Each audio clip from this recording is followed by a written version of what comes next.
Vous écoutez l'ambition au féminin, épisode 177, et aujourd'hui on parle d'intelligence artificielle générative et de design graphique avec Manon Verbeek.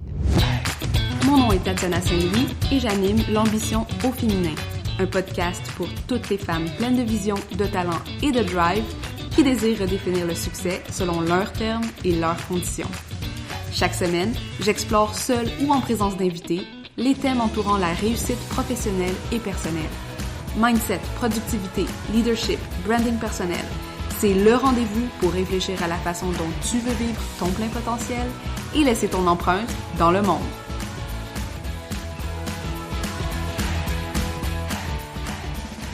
Bonjour les ambitieuses, comment vous allez aujourd'hui? J'espère que je vous trouve en grande forme. Bienvenue dans un nouvel épisode de l'ambition au féminin. L'été bat son plein, on a envie de jouer dehors, mais on continue nos rendez-vous hebdomadaires. On avait l'idée de prendre une pause pour le podcast, mais on dirait qu'à chaque fois, on a une nouvelle conversation intéressante avec un nouvel invité ou avec une nouvelle réflexion à partager. Puis on continue jusqu'à ce qu'on ait besoin de prendre une pause. Mais pour le moment, on est ensemble et je suis contente de vous retrouver. Aujourd'hui, conversation hyper intéressante sur un sujet que je connais pas beaucoup et pour lequel j'ai eu la chance d'en apprendre davantage durant cette conversation. J'ai reçu Manon Verbeek, qui est designer indépendante et créatrice de contenu depuis 2013 et elle a une expertise très particulière à utiliser l'intelligence artificielle, plus spécifiquement Midjourney, pour aider ses clients dans leur univers visuel. Donc, elle aide les solopreneurs, plus particulièrement, à déployer leur identité visuelle avec ses prestations et ses formations. Et elle travaille avec des outils comme Canva, les IA génératives. Et de son propre aveu, elle est un peu nerd et pas mal amoureuse d'automation, comme moi, by the way. Je pense qu'on se rejoint pour notre amour de Notion. Et elle est aussi maman de 2. Avec elle, le design devient simple et bénéfique pour les affaires et son objectif, c'est toujours de rendre mémorables les solopreneurs d'exception grâce à des identités et des visuels uniques. On a une belle conversation où on va toucher autant à notre réflexion sur la création, sur l'art et les enjeux autour de l'IA générative, mais aussi les opportunités qui existent pour des solopreneurs, pour des personnes qui n'ont pas nécessairement des énormes budgets de publicité, puis comment adapter ou utiliser justement les outputs qu'on peut créer avec l'intelligence artificielle pour nos réseaux sociaux, pour notre visibilité web et pour aussi le faire dans une conscience d'inclusivité, de féminisme et ouvrir des nouvelles possibilités de représentation grâce à ces outils-là. Donc, sans plus attendre, je vous laisse avec notre conversation. Bonne écoute! Salut Manon, bienvenue sur l'ambition au féminin. Comment vas-tu aujourd'hui? Salut, je vais bien et toi? Je vais super bien. Aujourd'hui, on célèbre, juste après l'épisode, je m'en vais à la garderie de ma fille parce qu'elle commence l'école en septembre, puis on lui fait une petite fête aujourd'hui. Donc, ça va être une belle Oh, petite matinée. c'est hyper chou. Je sais, elle a mis sa belle robe, puis là, elle est prête. Fait que je suis comme de bonne humeur aujourd'hui, puis je suis contente de te recevoir sur le podcast. Euh, Mm. donc, je fais toujours une question brise-glace pour commencer, puis en savoir un peu plus sur toi. J'avais envie de te demander pour toi le mot ambition, qu'est-ce que ça fait résonner chez toi? Comment tu le définis? Qu'est-ce que ça veut dire? Mm. Euh, j'ai envie de dire que ce que ça m'appelle, c'est ce que j'entends souvent dans les milieux d'entrepreneuriat, c'est des grands chiffres, c'est des grands objectifs de vie, c'est par exemple atteindre 100 000, atteindre le million, ou bosser que X heures par semaine. Moi, je le mets plutôt en alignement avec ce dont j'ai besoin, ce qui est écologique pour moi à un moment T, tu vois. Mhm, Et, et, et du coup, mon ambition, c'est plus d'aller tendre le maximum vers ça. Et en fait, ça, il est redéfini tout le temps. mhm, mhm. Est-ce que tu dirais que c'est plus proche de la notion d'objectif que... Ouais. Ouais, oui, oui, parce qu'en fait, du coup, moi, j'ai pas d'ambition au sens, tu vois, être Forbes under 40 under 40 ou ce genre de choses. Mhm. Mon ambition, c'est de réussir à être la plus heureuse au quotidien dans mon travail, dans les petites choses, dans les petits moments de la vie, dans... Tu vois, elle est là, mon ambition, c'est d'être Mhm. au mieux dans chaque jour. Mhm. Ouais, merci. J'aime poser cette question parce que je trouve que le terme ambition, du moins quand j'avais commencé mon entreprise en 2016, c'était un terme encore très négatif. Puis Hmm. le, l'associer, beaucoup de femmes préféraient dire qu'elles n'étaient pas ambitieuses ou que l'ambition, c'était comme un peu Ah. considéré comme un gros mot parce que justement, ça a cette notion extractive, hyper dans la productivité, puis dans l'accumulation de richesses, puis des choses comme ça. Fait que j'aime demander aux gens comment elles le définissent pour qu'on puisse Hmm. enrichir cette définition parce que je pense que on l'a peut-être réduit à des concepts qui sont très masculins, capitalistes, patriarcaux. Et puis, voilà. Peut-être, Merci. ouais.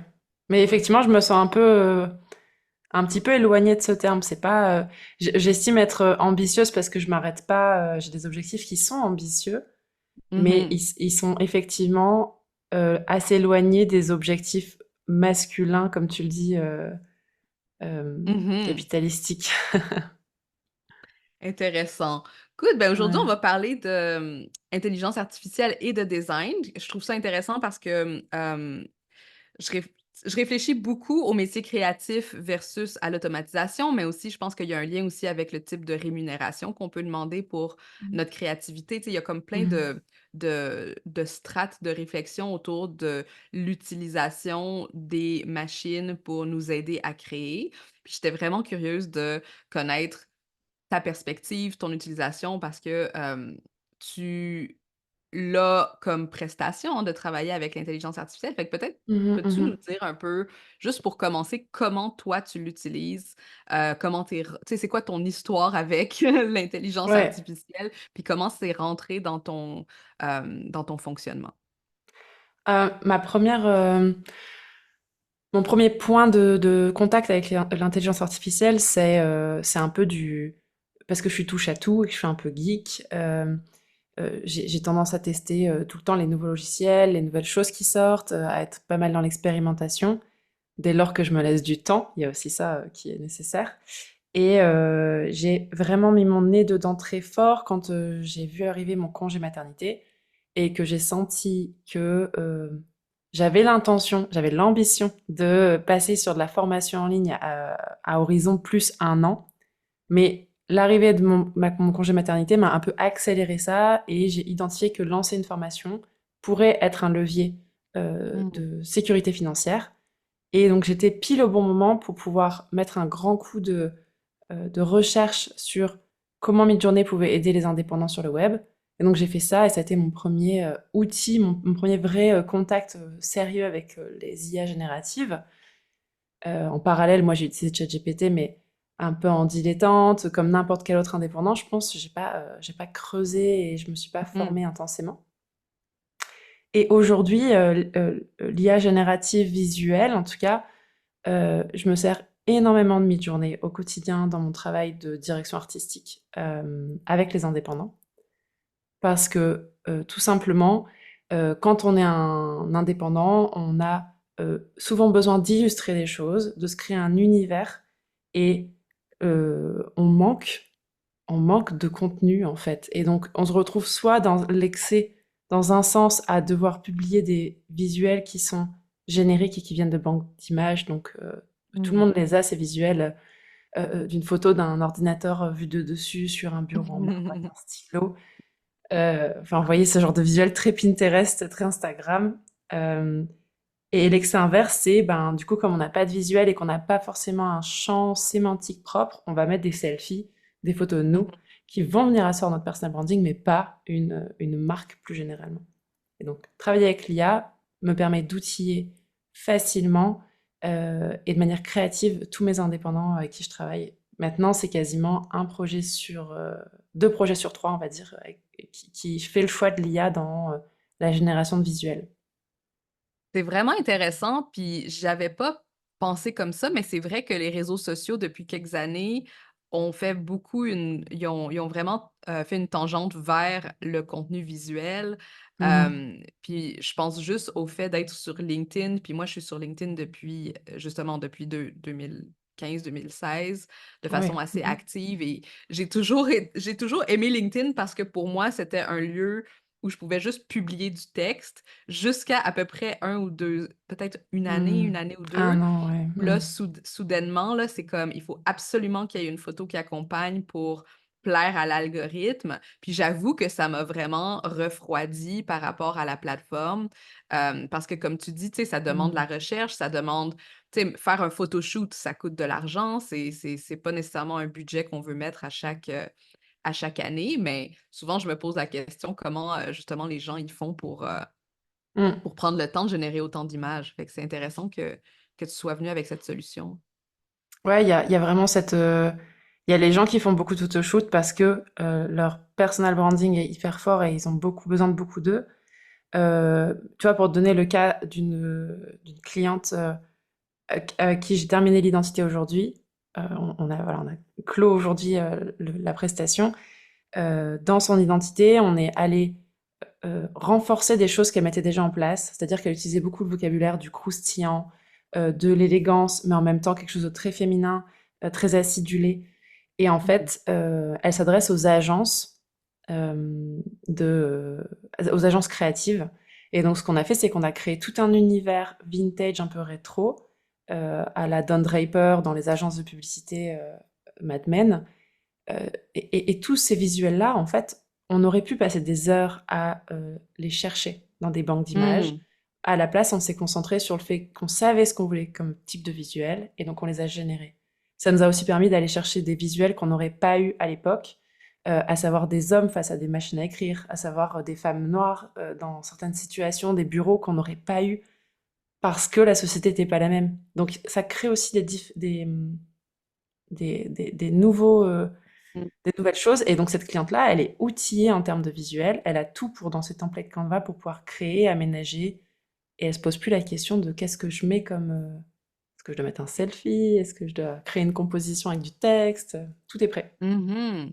Ah, génial. C'est vraiment intéressant. Puis là, tu parlais de Midjourney. Tu t'es inscrite à Midjourney. Je me rappelle quand c'est sorti parce que j'étais dans des serveurs Discord euh, qui Ouais. parlaient beaucoup, genre, de tech. On parlait des EFT, on parlait, genre, Mmh. du métaverse. Puis là, Midjourney est apparu dans une de ces conversations, puis ça a titillé ma curiosité. J'avoue que je ne l'ai pas utilisé de façon très poussée, mais pour toi, tu es rentré dans le mode dans le Mhm. déploiement bêta, dans le fond, du logiciel, j'imagine.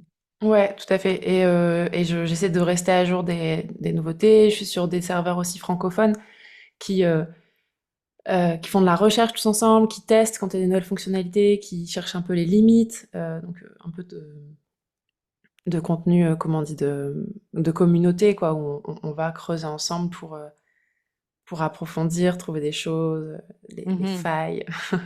Ouais.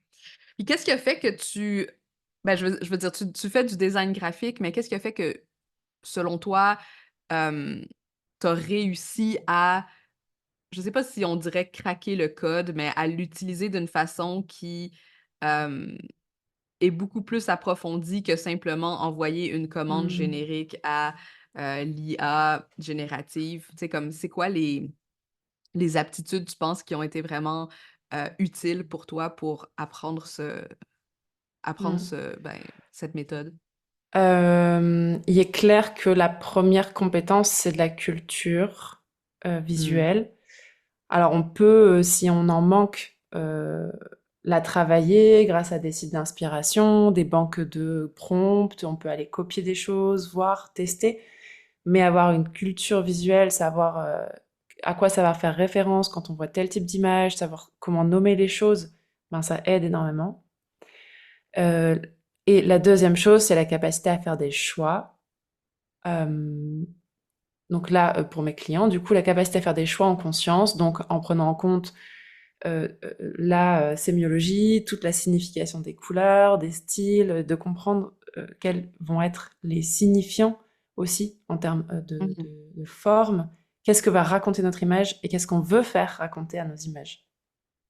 Et ça c'est Ouais. clairement des aptitudes de designer qu'on peut tâter du doigt, qu'on peut apprendre en amateur éclairé, c'est clairement possible, mais qui sont quasiment innés quand on a travaillé des années avec d'autres outils. Finalement, c'est juste un moyen accéléré pour moi de très rapidement D'autres donner des outils à outils, mes clients. d'autres outils, tu parles des outils comme Photoshop ou des Ouais, choses comme ça, là, ouais, pour... ouais. Ouais. Bah, dans la Est-ce que... même situation, Ouais. mes outils avant, c'était des banques d'images, Mm. c'était des photomontages, c'était des illustrations que je devais commander à des artistes en fonction des cas. Donc tout ça, je le fais encore, en fait. Mais ma Mhm. réflexion à moi, elle est de direction artistique, elle est au-dessus. Et ensuite, après, je choisis l'outil le plus à même de m'amener là où je veux aller. Et Midjourney est Mhm. vraiment accélérant pour le coup, ça aide vachement. Ouais, puis j'entends aussi le vocabulaire. Tu sais, je pense que cette partie-là, c'est peut-être la plus facile, entre guillemets, à apprendre, qui est le vocabulaire visuel. Mm. Après, c'est la direction artistique puis la vision qui est peut-être un peu plus... ben, c'est plus une expertise qu'on développe au Ouais. fur et à mesure qu'on fait du travail sur Mhm. différents cas. Tu sais, moi, par exemple, j'ai étudié l'histoire de l'art, puis j'ai quand même un grand vocabulaire, l'histoire de l'art et la littérature, donc j'ai un vocabulaire quand même assez grand pour tout ce qui est au niveau des types visuels ou tu sais, Mhm. des styles. Par contre, le travail avec l'IA me ferait peur, ben, me fait peur. Il me semble être quelque chose que je suis pas encore capable de faire parce que j'ai pas développé nécessairement cette vision-là ou Mm. cette imagination autour de ce que j'ai envie de créer dans mon brand ou de traduire, par exemple, un brand avec Mm, des mm, mm. symboles et avec genre un ressenti et des choses comme ça. Je pense Toi, qu'effectivement, il y a un truc ouais. à questionner. Souvent, j'ai des clients qui arrivent comme toi, ils ont une marque identifiée visuellement. Et Mhm, ça m'arrivait, c'est-à-dire quelqu'un elle avait son logo, elle avait ses couleurs, elle avait sa marque qui était vraiment positionnée.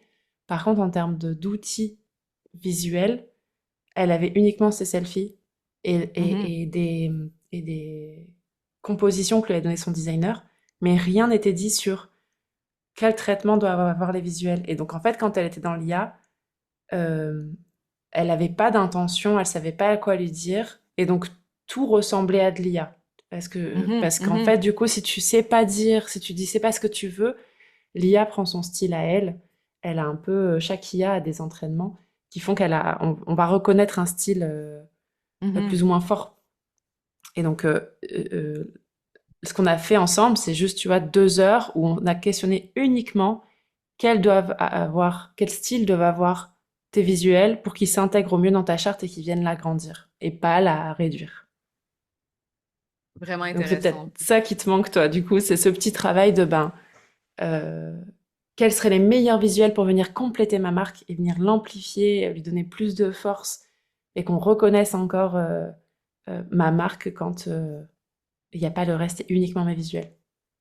Ouais, puis tu sais, je le compare justement à ma façon d'écrire. Tu sais, souvent, on va avoir l'impression qu'il faut illustrer le propos, mais en même Mm. temps, l'image va toujours venir ajouter une autre dimension Mm. à laquelle on n'avait pas pensé. Fait que c'est comme si on commence à penser en multiples dimensions aussi par rapport à ce qu'on a envie de Mm. communiquer.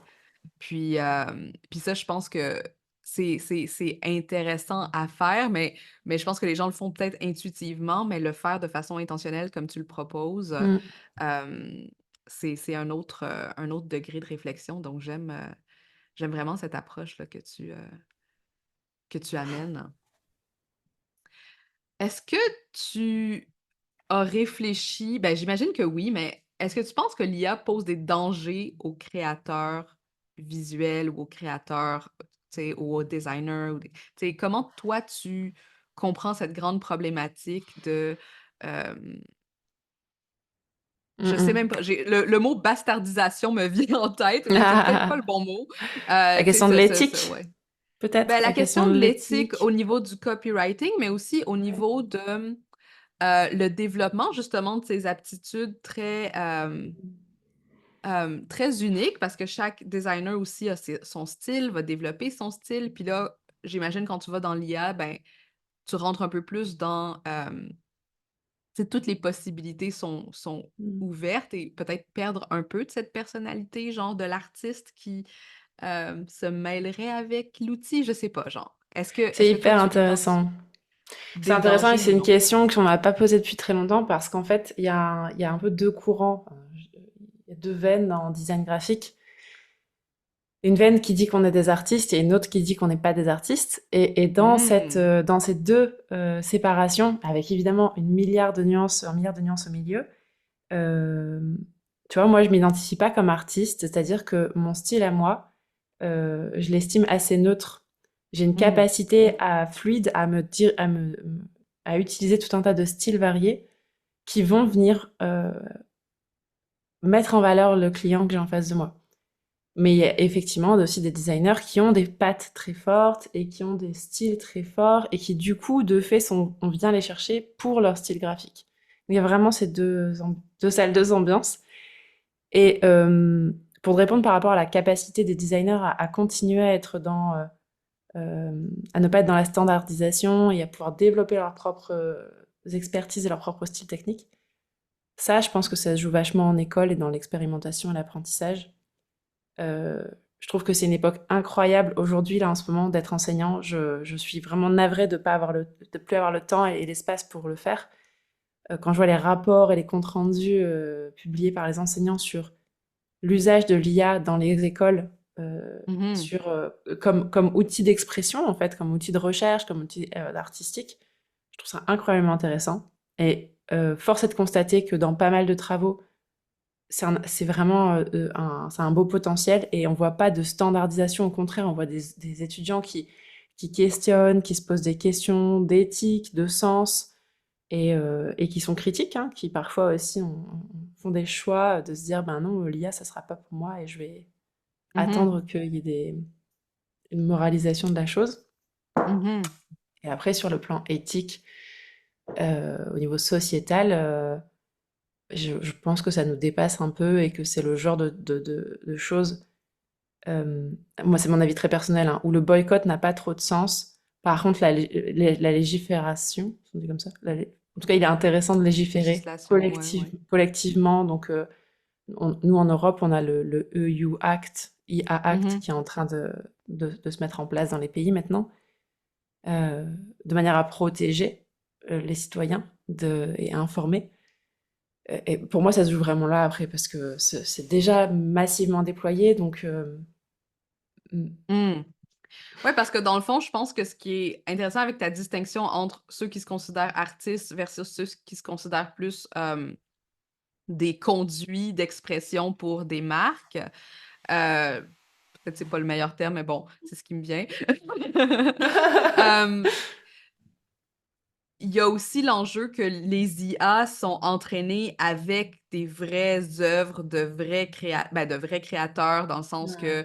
que, il y a une communication entre, par exemple, le designer qui va récupérer à travers l'IA du travail d'autres illustrateurs ou de Tout à peintres ou fait. de personnes qui n'ont pas nécessairement été rémunérées. Puis avant l'IA, ben, il y avait plus de collaboration peut-être entre ces domaines. Je sais pas qu'est-ce que tu en penses ou si c'était ton cas à toi de vraiment genre, tu sais, collaborer avec, avec d'autres, d'autres champs Ouais, artistiques.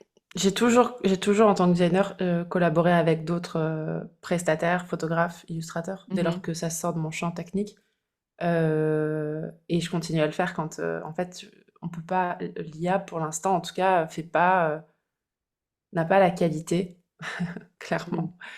Il y a des choses hyper intéressantes, mais en fait, dès lors que l'on veut vraiment de la qualité et qu'on veut de la précision, on n'arrive plus avec l'IA pour le moment. Donc, je dis bien pour le moment, hein, parce que ça va tellement vite.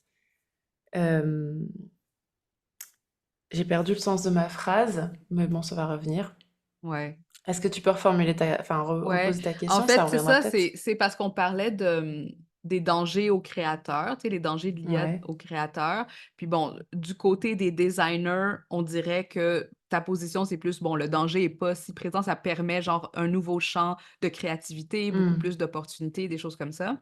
Mm, mm, Mais en mm. tant que personne créative qui travaille avec d'autres créateurs qui, eux, sont peut-être euh, euh, pas biaisés, mais ils sont lésés par Mhm, l'IA. mhm. Euh, comment dans ta propre, par exemple, éthique de création, tu détermines, bon, ben là, je préfère justement aller vers un photographe, puis travailler avec une illustratrice, puis travailler avec Mhm.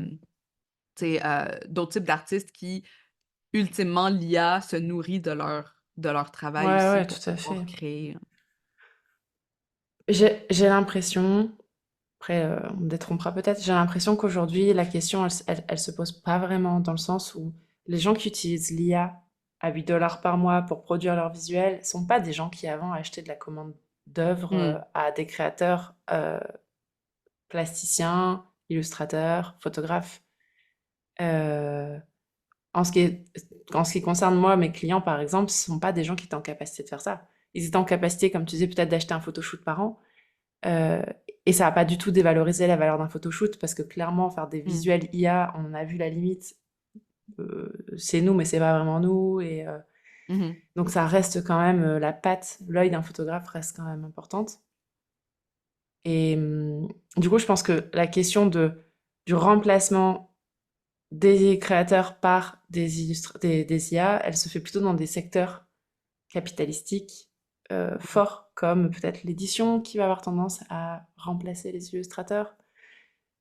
Hmm. Et je sais pas si c'est bien ou mal, tu vois, Mhm. il est clair que il y a des endroits où la valeur ajoutée, la valeur perçue en tout cas d'un vrai créateur par rapport à une IA n'était pas suffisante pour qu'aujourd'hui on se dise qu'on va garder les illustrateurs par exemple sur ces travaux-là. Hmm.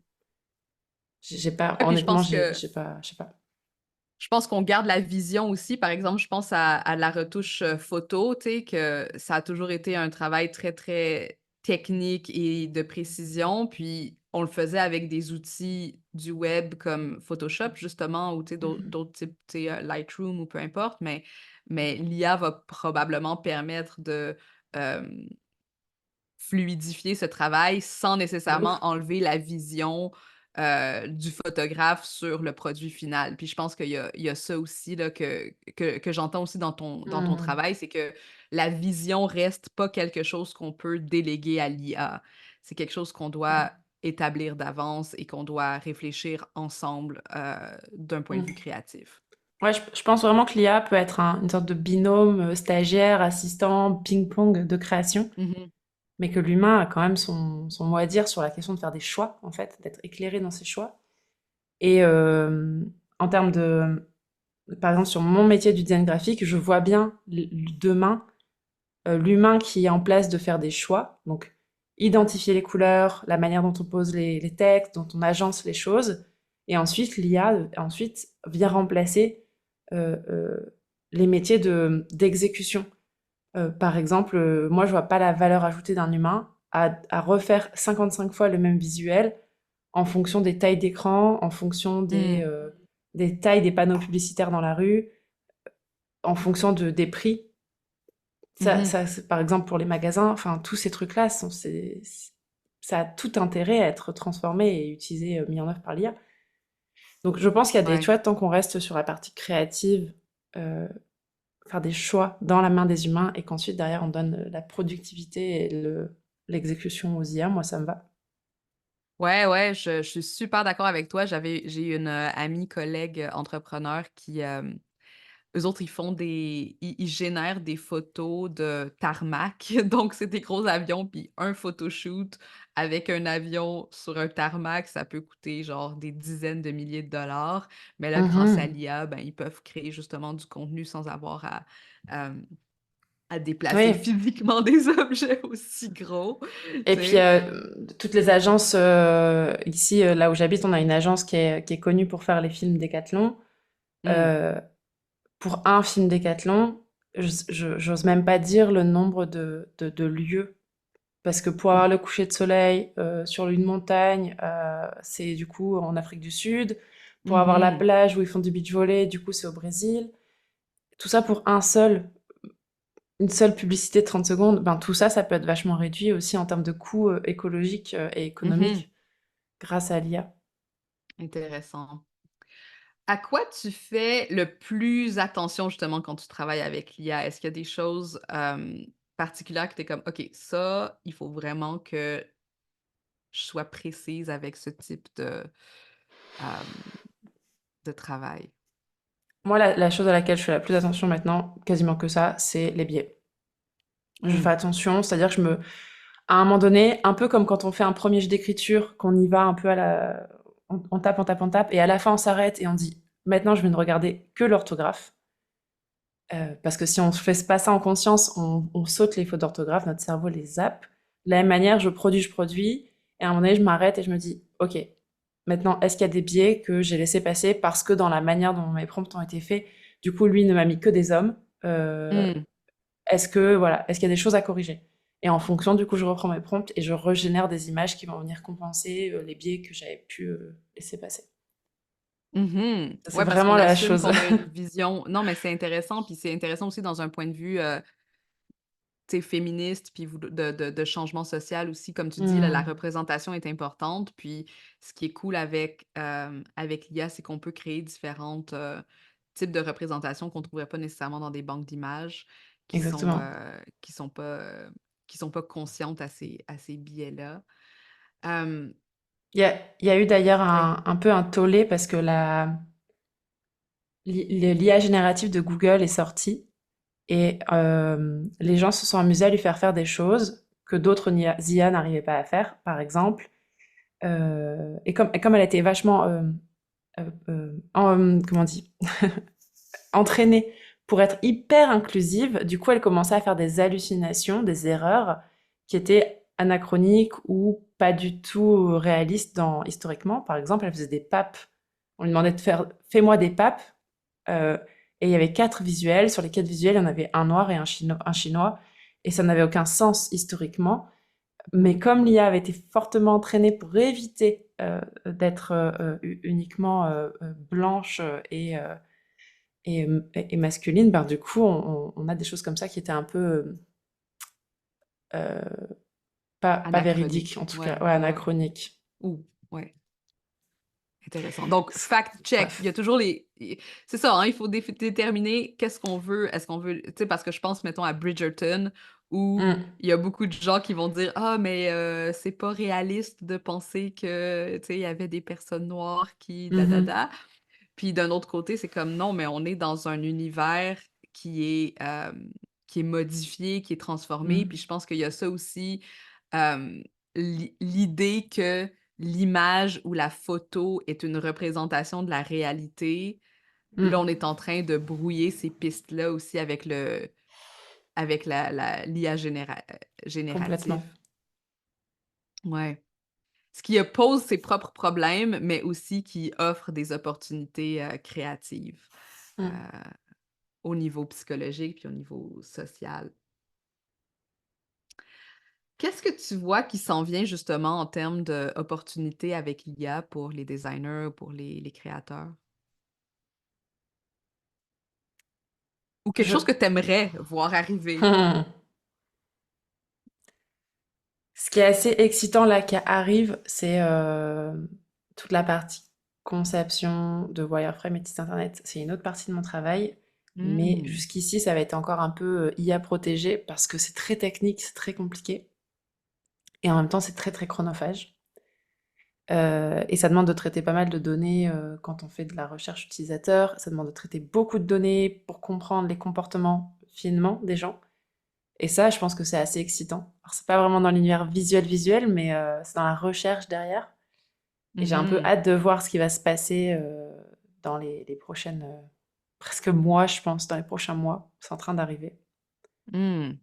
Et là arrive en ce moment la vidéo pour tous. Et du coup, j'ai pas encore vu beaucoup de gens s'en servir pour faire de la création de contenu. Euh, et donc, j'ai hâte de voir ce que vont faire les gens dès lors qu'on leur met un nouvel outil dans les mains et que enfin, ça les rend plus créatifs. J'ai hâte de voir ce qu'ils vont faire. Mhm. C'est quoi ton outil préféré? C'est Midjourney ou Mm. est-ce que tu les as tous essayés pour les Non, comparer? je les ai pas tous essayés. J'ai fait ma veille au démarrage parce que je cherchais l'outil qui était le plus adapté à ma cible. À l'époque, du coup, en juin de l'année dernière, l'outil le plus adapté, et je pense encore aujourd'hui, c'était Midjourney. parce que il avait une capacité à entendre ce que tu lui disais. Tous les autres, à ce moment-là, quand tu leur demandais un style, ils faisaient semblant de t'écouter, quoi. Donc, Midjourney permettait cette précision dans l'image résultat. Et c'est encore un des meilleurs dans ce truc-là. Par contre, il y en a qui sont bien meilleurs sur l'interfaçage et comment on communique avec eux. Et donc non, je ne les ai pas tous testés. Mon préféré, ça reste Midjourney parce que j'y suis bien et que euh, j'aime le fait qu'on puisse vraiment jouer avec plein de paramètres et donc aller vraiment se surprendre et questionner plein de petits bouts de l'image, ce qu'on peut pas forcément faire avec d'autres. Hmm. Est-ce que tu as l'impression que ça prend une formation pour être capable de bien utiliser l'IA pour le design ou les gens qui ont envie de commencer à jouer avec ça, tu leur suggérerais de commencer? Si je prêchais pour ma paroisse, je dirais qu'il faut une formation. Mhm. La vérité, c'est que non, je pense qu'il n'y a pas besoin. Il y avait besoin avant, notamment pour Midjourney, parce qu'il était très technique en termes de vocabulaire, de paramétrage et tout ça. Aujourd'hui, ils sont en train de sortir en plus des versions d'interfaçage qui sont... enfin, l'interface entre l'homme et la machine, la l'IA, qui sont hyper agréables à utiliser et très fluides. Donc je pense pas aujourd'hui pour démarrer qu'on ait besoin de ça. Finalement, le cœur, on en a parlé tout à l'heure, hein, le cœur de ce qui fait la réussite de l'utilisation des IA, c'est sa capacité à faire des choix éclairés Mm. dans notre direction artistique. Donc finalement, si je devais vous recommander une formation, ce serait plutôt genre comprendre, comprendre les compositions d'images, comprendre les styles d'images, comprendre les bases du design visuel. Ouais, il faudrait quasiment faire un cours de photo, un cours de colorimétrie, des Ouais, choses c'est comme ça ça.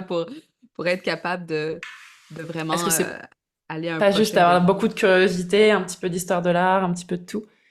Mhm. Et bon, après, j'avoue, Midjourney, il y a encore plein de trucs qu'on peut apprendre en formation. C'est assez Mhm. pointu comme outil. Mais pour s'amuser, normalement, tout le monde peut y arriver. Toi, quand tu vois des mauvaises images IA, qu'est-ce que Mm. dans le fond, ça serait quoi tes caractéristiques d'une bonne image versus une mauvaise image? On a parlé des biais, donc quelque chose d'inclusif, quelque chose de Mm. représentatif aussi. Euh, Pour qu'est-ce moi, que une mauvaise image, c'est une image où on se dit, ah, c'est de l'IA. Et on n'est pas surpris, on n'est pas, notre cerveau, il n'est pas étonné en bien. Il y a pas il y a pas d'excitation. Juste, ça sent l'IA à plein nez, c'est mal exécuté, le style est un peu dans cette perfection un peu lissée, Hmm.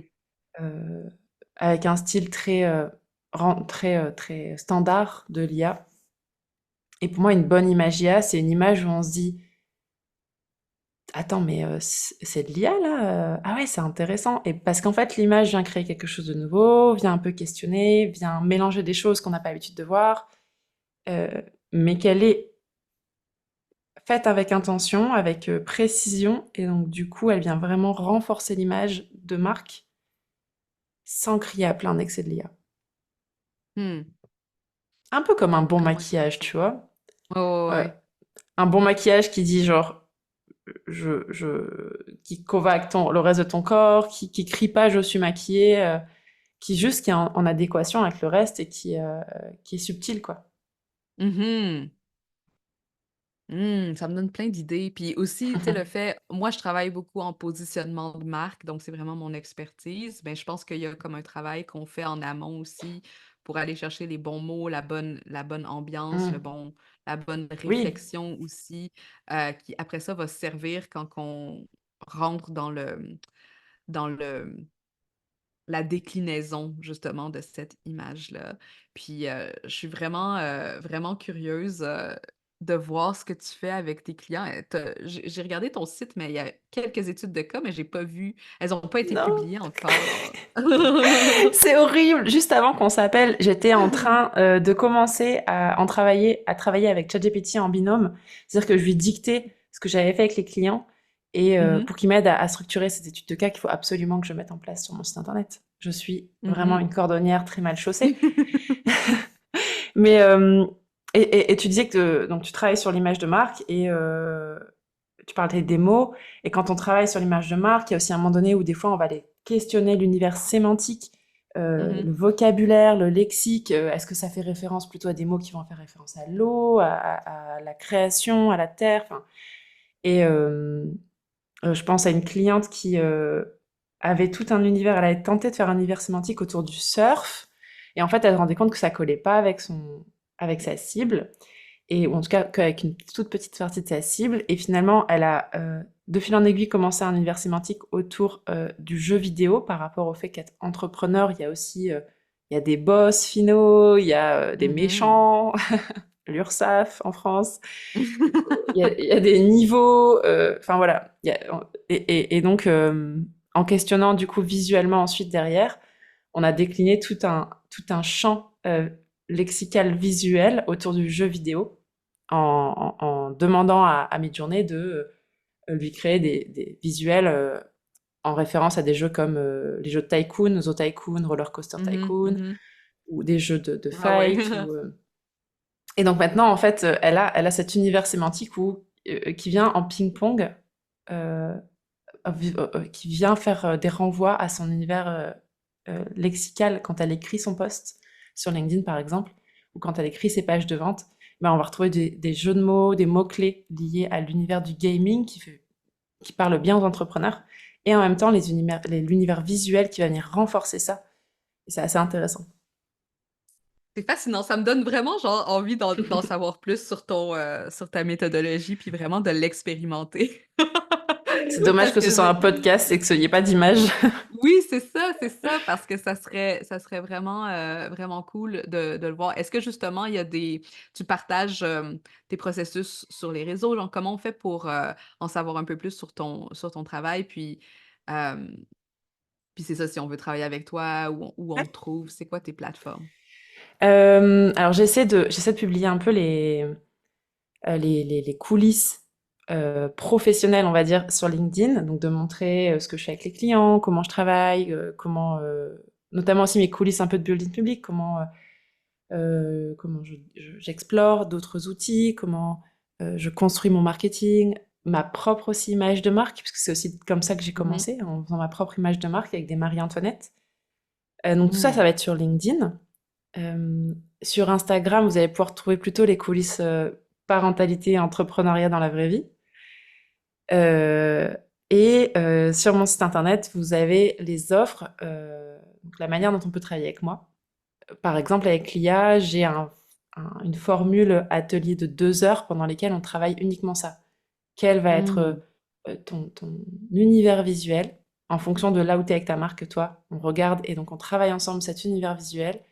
Et tu repars avec tes visuels et tes prompts. Ça, c'est un format 2 heures. Génial. Qui est expliqué avec des petites études de cas, des toutes petites. Des petites études de cas, ouais. On a vraiment hâte. OK, merci beaucoup. Manon, on va mettre les liens naturellement dans les notes de l'épisode. C'est une expertise fascinante, puis moi, je me considère une artiste, même si je ne suis pas une... je suis une artiste entrepreneur dans un certain sens, fait que je trouve ça intéressant de voir comment les gens utilisent ces différents outils. Personnellement, en tant que rédactrice, j'ai pas l'intention d'utiliser l'IA d'aucune façon que ce soit pour le moment, mais j'aime avoir des perspectives aussi de personnes qui sont capables de l'utiliser d'une façon qui est très créative et pas juste productive, tu sais, pas juste on va en créer plus parce qu'on a besoin, genre, de créer du volume, mais on va vraiment rester aussi dans la qualité, puis dans le jeu, puis dans l'intentionnalité. Fait que c'est ce que je ressens dans ton travail, là, puis c'est vraiment fascinant. Donc, merci de ta présence, merci de nous avoir partagé ton expertise. Puis, à bientôt. À bientôt, merci beaucoup. Hey, t'es encore là? Ça veut dire que l'épisode t'a plu. C'est vraiment cool, ça. Est-ce que je peux te demander quelque chose maintenant? Aide d'autres femmes comme toi à découvrir le podcast en déposant des étoiles d'appréciation pour l'ambition au féminin. Sur Apple Podcast, c'est facile, défile tout en bas de la page de l'émission où tu vois les avis et tape sur le 5 étoiles pour faire exploser mon cœur de joie. Sur Spotify, c'est encore plus simple. navigue sur la page du balado et tape l'icône en étoile en bas de la description. Merci d'avance, je t'apprécie beaucoup.